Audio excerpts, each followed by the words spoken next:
In 1 Thessalonians chapter 5, it says, "Rejoice always, pray continually, and give thanks in all circumstances, for this is God's will for you in Christ Jesus." Now, the Apostle Paul, the author of this text, is giving us such a simple command, yet it's so hard to follow, and that is pray continually.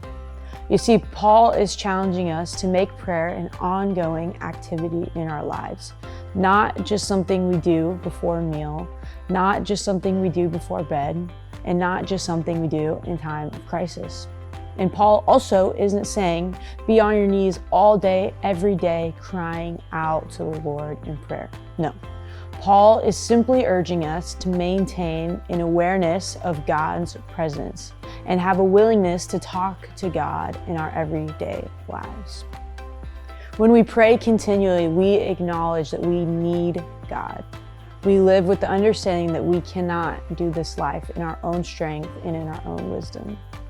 We need constant connection to God, and in that connection with God, He will guide us throughout our days.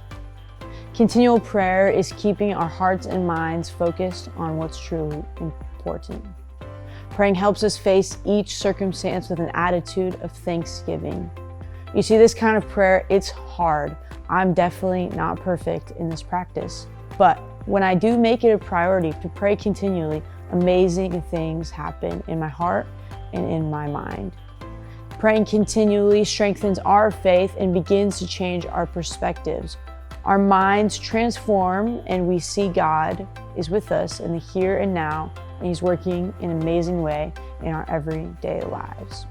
So I want to leave you with this. What would it look like for you to pray continually today? Simply ask God, give me your eyes to see. And remember, it doesn't have to be formal. Just look for God in each moment today and watch how He moves in your life.